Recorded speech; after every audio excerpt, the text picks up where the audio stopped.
OK, time now to ask the big questions. How did we get here? Why do we exist? Are we alone? Well, Ruth and I can't help you there, but our next guest can. It's Professor Brian Cox, and fingers crossed he's inviting you along to find the answers in a brand new tour. Professor, good morning to you. Brian. Good. And Can you hear us? when are you expecting to be on the road, back on the road again?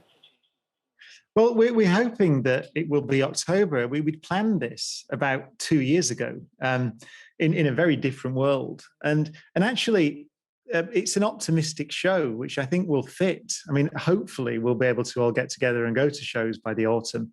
And it was, it was based on a piece of music, actually. I asked a friend of mine who's a classical music conductor about what's the most wonderful celebration of nature and the universe and our place within it that you know in all of music.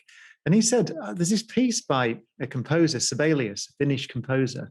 It's the Fifth Symphony, third movement. And I listened to it, and it's utterly magnificent, beautiful piece of music. And at one level, it's about swans taking off from the surface of a lake. But at another level, it's a celebration of the beauty and majesty of nature.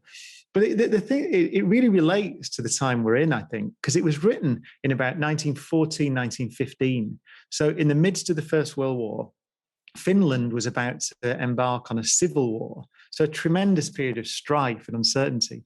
And out of that period of strife came this magnificent celebration of our place in the universe. And so that was 2 years ago when I started building the show, but I think it feels even more relevant now. Yeah. And what about the whole thing of transportation? Because what you do through your lectures, through your teaching of people, but also the visual effects, you do transport people. I hope so. I mean, I want to ask questions. As you said, the biggest questions we can ask are, how did the universe begin? Why is there anything at all? Why do we exist? How do we exist? And also what the fundamental nature of reality is, right? I think we've all asked these questions at some level and using some language. And I think the remarkable thing is we're beginning to get some answers. We don't have all the answers. The answer to some of those questions, like why is there a universe at all, is we don't know. But one of the things I'll do in the show, which is, it's just one of the most fascinating things I've found over the last 2 or 3 years, is I'll look at black holes. And black holes are the most, you think, what have they got to do with the universe and nature? These completely collapsed stars, these weird things that we hear about in science fiction. But I'll just say the answer. I'll say what we're beginning to suspect. That's an image of one, by the way, in a galaxy 50 million light years away. That thing is 6 billion times the mass of our sun. Imagine that. A black hole, 6 billion times the mass of our sun. And by studying those and answering some questions that Stephen Hawking asked, actually, over 50 years ago, we've come to the conclusion, and I'll just say it out loud and I'll stop, that we might be holograms, that the universe might not be at all the way that we perceive it to be. You're blowing my mind now, you see, because I was never good at science at school anyway, and I'm trying really hard to follow you and keep up here, but that is mind-blowing. But then kind of space and science and things, it is mind-blowing. And you do transport people with effects as well. It's very visual, your show. Tell us about this massive screen that you've got. Yeah, it's I mean, you're seeing some film there from the last tour. We've got an even bigger one now. So it's about 30 meters across. So think of your TV, your LED TV in your room, your living room, but 30 meters wide and 8 meters high. These are state-of-the-art displays. And what you find is that the images we have from telescopes up in space now and space probes are so high resolution and so beautiful that just looking at them on a computer screen, as we all do, really doesn't do them justice. And so one of the things I've done is I've sort of tried to display these images of the cosmos and the black hole that you showed there in this enormous setting of an arena. And I think it works because we as you said in your introduction, we're asking questions that none of us can answer and that we have to be in awe of. I mean, it's impossible, isn't it, to comprehend. But is it good? But is it good, Brian, for us to be in awe? Because I said there, you're blowing my mind. Or, do you want our minds to be boggled? Do you think it's good that we don't know our order or place in the universe? Do you think it's exciting?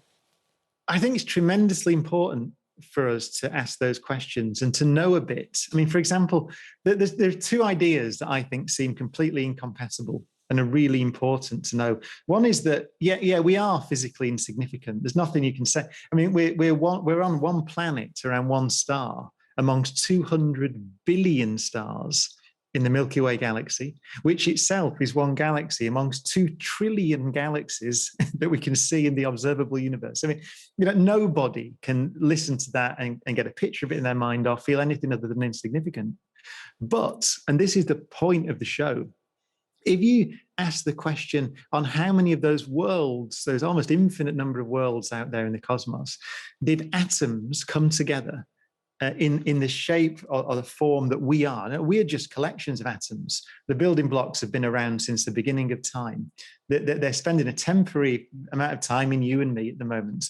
But those atoms have got together in a pattern that can think and can feel and can write beautiful music and literature and art and poetry and wonder about their place in the universe. And I don't think, knowing what I know, that there are many places out there where that has happened. So that makes us indescribably valuable, notwithstanding our physical insignificance and fragility. And I think that is important, I think. That should inform the way we behave, shouldn't it? That if we just think for a moment about how fortunate and fragile we are on this planet, I think we might behave better.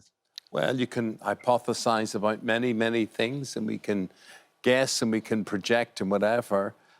What's your best thesis as regards being on tour, being in an arena come October time? I mean, I hope so. I think we've all been surprised about the success of the vaccine rollout. So I know no more than everybody who's listening. I'm not an expert in this field, but I've had my first vaccination now. It was the AstraZeneca jab a few weeks ago. So I think we all have to proceed on the basis that we're going to beat this. If we don't, then what will I do? Well, we'll move the tour a little bit later on, and everybody can come when it's safe to do so. But I, like everybody else, I'm just hoping that this continues and we're out of it by the autumn. But I don't know. We hope so too. We hope you don't have to postpone it. It's the Horizons tour and tickets are on sale now. Brian, always fascinated to talk to you. Mind-boggling. I'm now thinking of myself, am I actually a hologram? Yeah, you probably are. Just a hologram. Thanks, Brian. Thank Appreciate you, Brian. it. Thank you very much indeed.